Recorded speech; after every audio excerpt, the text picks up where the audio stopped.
There's a moment in a session that nobody writes into their trading plan. Something goes wrong. The specifics don't matter. And a switch flips. You're in the same chair, looking at the same chart, but the trader who was sitting there 10 minutes ago is gone, and the one who took his place is faster, louder, and a lot more certain. And here's what almost everyone does next. Nothing. You stay exactly where you are and wait for it to pass, because leaving feels like quitting. So you trade through it. But the screen is what's feeding the state, and you've decided to recover in front of the thing that's feeding it. That isn't a plan. That's hoping. Last workout, you installed the instrument, the 3 to 7 gauge. One number from 0 to 10 anchored in your body. It tells you when you're standing at a 7. What it doesn't do is bring you back down. So today, we answer the question the gauge leaves open. I'm at a 7. Now what? Welcome back to the ComLucro channel. This is your psychology mindset workout for traders. And today's workout is the emotional state reset protocol, a fixed sequence you run after the activation has already happened to bring a high reading back to a tradable one. The drill is called the 7 to 3 reset, and it takes about 4 minutes. Start with why you can't simply decide to be calm. Steve Peters built the chimp paradox around exactly that gap. The impulsive part of the mind doesn't take instructions from the reasonable part. It has to be managed, and it needs time. Telling yourself to relax at a 7 has never once worked, and that isn't a discipline failure. You are arguing with something that doesn't speak that language. So the reset doesn't argue. It works on the 3 things that keep a 7 alive. The input, the screen still showing you what charged you. The body, breath high, shoulders holding, hands quick. And the open loop, the unfinished story running in your head. Handle only one of them, and the other 2 pull the number straight back up. That's why take a breath works fine at a 4 and does nothing at a 7. One thing this is not, a pause. A pause is time passing. A reset is time plus a verified reading. You don't get to decide you're back, you check. And yes, it costs you 3 to 5 minutes of screen time. At a 7, that's the cheapest thing you'll buy all day. So, if this kind of content helps you, take a second to like the video, subscribe, and turn on notifications so the next lessons reach you the moment they go live. And feel free to share in the comments which topics you would like us to explore in future videos. And if you want to support the channel on a deeper level, consider becoming a member to unlock exclusive content and help keep these lessons coming. You'll also find links to our trusted partners in the description below. Using them costs you nothing, and it directly helps the channel keep producing free educational content like this. Step 1 is to secure the position before you touch anything else. If you're in a trade, put the stop where your plan already said it goes. Cancel anything pending you added in the last few minutes and take your hand off the mouse. Not near it, off it. Where that stop belongs is risk management. Our risk course owns that number. The psychology part is that you don't renegotiate it at a 7. Step 2 is to leave.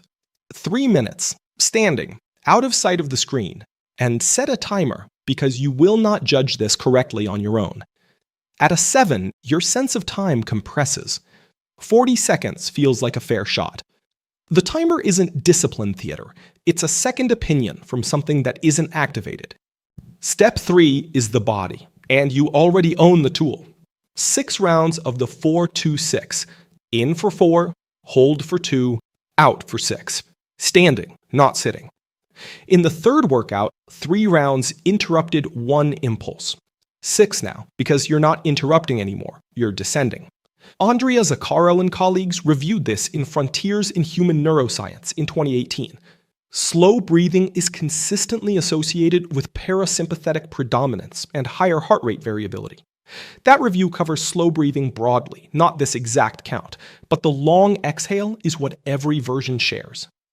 Step 4 is 1 written line with 2 halves: what happened and what it's asking me to do. Price hit my target and came back for my stop. It wants me to get it back right now. The second half is the one that matters. You're naming the urge, not the event. James Pennebaker showed in 1997 that writing about an emotional experience changes how people carry it. His work used 15-minute sessions across several days, not one line mid-session, so I won't oversell it. But the direction is the same. On paper, it stops circling. Step 5 is the reread, and this is the step that turns a walk into a reset. Take the gauge again. 3 or under, and you're back, with one condition. 4 to 6, you run one more cycle. Leave, breathe, write. Still 7 or above after 2 full cycles, and your session is finished. That's not a punishment, it's a reading. Here's the condition. The first trade after a reset has to be one you'd have taken at 9 in the morning, cold, with no history behind it.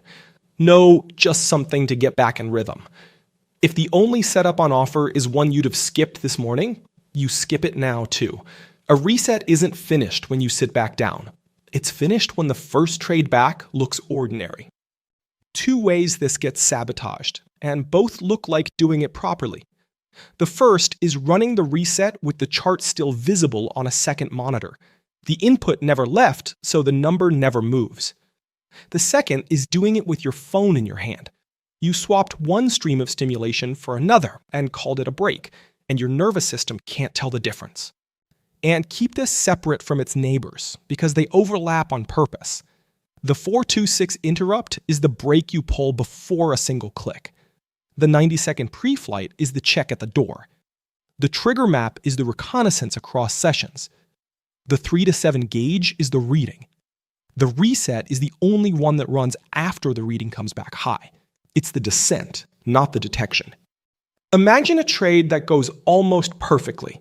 Your level holds, price runs, and it comes within a few ticks of your target. Close enough that you start spending the money. Then it turns, walks all the way back, and takes your stop. Technically an ordinary loss. It doesn't feel ordinary. It feels like something was taken from you, and the gauge reads 7 before you finished the thought. That's the reading this protocol was built for. Now a quieter failure. You get stopped out, you shut the laptop hard, and you walk off. It feels decisive, but nothing was reset. You removed the screen and kept the 7, and it doesn't expire on its own. It goes into your evening, and tomorrow you sit down at a 5 before the first candle prints. Leaving isn't resetting. Leaving is step 2 of 5. So what do you actually do today? Run the reset once while you're sitting at a 3. At the end of a calm session, walk the whole sequence. Secure, leave, 6 rounds, 1 line, reread. So the order is in your hands before you need it. Ari Kiev made that point in Trading to Win. What you train isn't only the plan, it's your response to the stress of executing it. Nobody learns the fire drill during the fire. Your exercise for this week is simple. 5 sessions. Every time the gauge comes back at 5 or higher, run the full reset and log 3 numbers: the reading before, the reading after, and how many minutes it took. On Friday, look at the average drop. You'll find out quickly whether you're running a protocol or just walking to the kitchen. Do that for a month, and a 7 stops being the end of your day. It becomes a 4-minute detour with a known exit. And that's the law of this workout. Nothing has reset until the number has. Next workout, we go after the smaller version, the residue that never reaches a 7, but quietly follows you out of one trade and into the next. Stay focused, stay steady, and I'll see you in the next workout. So, trader, if this video brought you more clarity, like it, subscribe, and turn on notifications so the next lessons reach you. And tell me in the comments what you want me to cover next. And if you want to go deeper, you can become a member of the ComLucro trader community right here on YouTube. It unlocks exclusive content, early access, and extra tools for your development, while directly supporting the channel. You'll also find our trusted partners linked in the description. Using those links costs you nothing and helps us keep producing this kind of educational content. And remember, the mission of the ComLucro channel is simple. We help traders build clarity, confidence, and structure, so every decision is made with discipline and intention. Here you'll find complete courses built as a true trading masterclass. Liquidity, market structure, higher time frame analysis, and supply and demand. Always focused on reading price and executing with a professional mindset. We also cover trading psychology, risk management, and long-term consistency. Because trading isn't just about charts, it's about mindset, discipline, and execution over time. Our main courses include smart money concepts, ICT, technical analysis, trading psychology, and Wyckoff. Alongside that, we share insights from respected traders whose work helps you understand how markets really behave. Thanks for watching, and I'll see you in the next video.